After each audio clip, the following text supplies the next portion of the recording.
Ya. Assalamualaikum warahmatullahi wabarakatuh. Kami dari kelompok 4 akan menjelaskan materi tentang azaz-azaz pendidikan. Perkenalkan, nama saya Retsa Lulufalufi dengan NIM 22045072. Di sini saya bersama 3 orang rekan saya. Yang pertama, Oktav Variananda dengan NIM 22045069. Yang kedua, Rahmania Rizka Rahayu dengan NIM 22045070. Dan Regi Artamevia dengan NIM 22045071. Di sini materi pertama akan dijelaskan oleh Oktav. Kepada Oktav, dipersilakan. 1. Pengertian azas pendidikan. Azas pendidikan merupakan suatu kebutuhan menjadi dasar atau tumpuan berpikir, baik pada tahap perancangan maupun pelaksanaan pendidikan. Azas pendidikan memberikan arah dalam merancang dan melaksanakan pendidikan. Terdapat beberapa azas pendidikan umum, namun khusus di Indonesia terdapat beberapa azas pendidikan yang memberikan arah, merancang, dan melakukan pendidikan. Salah satunya yaitu azas Tutbiri Handayani, azas belajar sepanjang hayat, dan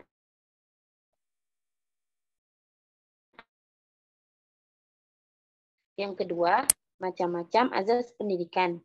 1. Azas Tut Yuri Handayani merupakan azas pendidikan Indonesia yang digunakan hingga saat ini. Bersumber dari azas Taman Siswa.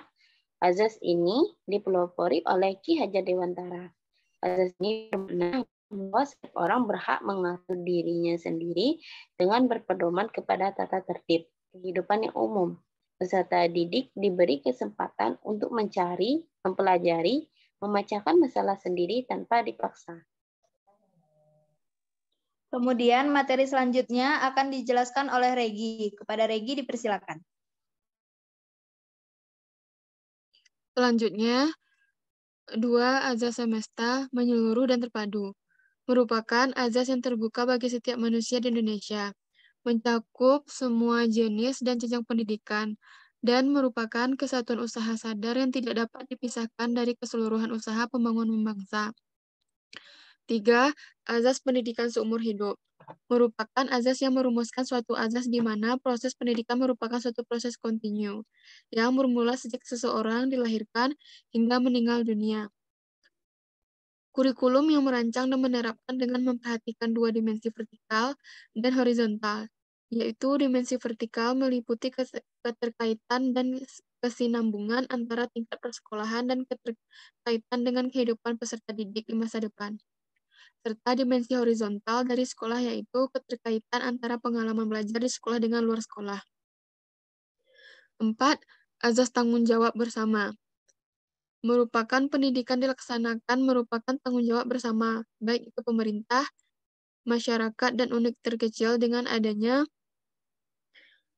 tanggung jawab ini, maka usaha-usaha yang pemerintah dalam mewujudkan tujuan pendidikan yang optimal dan integritas dapat direalisasikan. 5. Azas manfaat adil dan merata. Merupakan azas yang dimana penyelenggaraan pendidikan harus dapat dinikmati oleh seluruh lapisan masyarakat sesuai dengan kemampuan dan kebutuhannya, meliputi azas non-diskriminatif yang memandang manusia seutuhnya tanpa diskriminasi. Pendidikan itu dapat memberikan manfaat bagi kelangsungan hidup. Pelaksanaannya harus adil tanpa mempermasalahkan ras, suku, bangsa, agama, dan merata hingga keseluruhan pelosok Nusantara. Materi selanjutnya akan dijelaskan oleh Rahmania. Kepada Rahmania dipersilakan. Kemandirian dalam belajar, yaitu mewujudkan kemandirian dalam belajar, mendapatkan didik dalam peran utama sebagai fasilitator, informator, dan motivator, di samping peran lain sebagai indikator. Kemandirian dalam belajar sangat kaitannya dengan asas prihayati maupun belajar sepanjang hayat. Asas prihayati pada prinsipnya bertolak dari kemampuan peserta untuk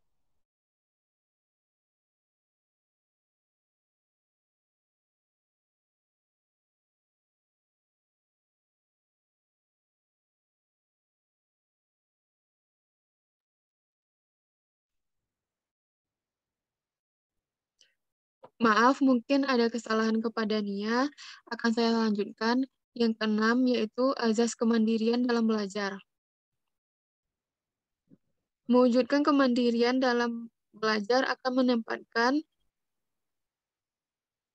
menempatkan pendidik dan peran utama sebagai fasilitator, informator, dan motivator, di samping peran-peran lain sebagai organisator. Kemandirian dalam belajar sangat erat kaitannya dengan azas Tuduri Handayani maupun belajar sepanjang hayat. Azas Tuduri Handayani pada prinsipnya bertolak dari asumsi kemampuan peserta untuk mandiri dalam belajar. Selanjutnya, azas belajar sepanjang hayat hanya dapat diwujudkan apabila didasarkan pada asumsi bahwa peserta didik mau dan mampu mandiri dalam belajar.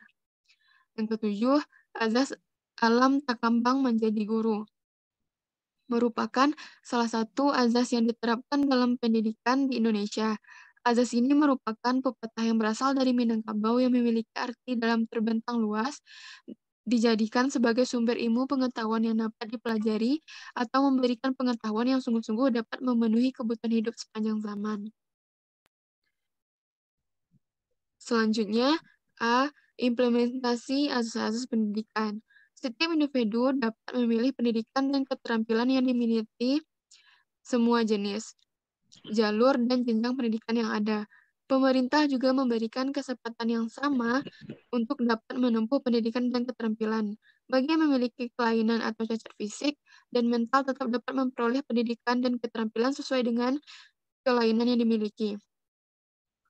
Pemerintah juga telah menyediakan fasilitas berupa sarana dan prasarana pendidikan seperti perpustakaan, ruang belajar, sarana pelatihan dan keterampilan yang memberikan kebebasan setiap masyarakat dalam meningkatkan ilmu pendidikannya. Terbukti dengan semakin banyaknya peserta didik dari tahun ke tahun yang dapat ditampung baik dalam lembaga pendidikan formal, non-formal, dan informal. Usaha pemerintah memperluas kesempatan belajar telah mengalami peningkatan.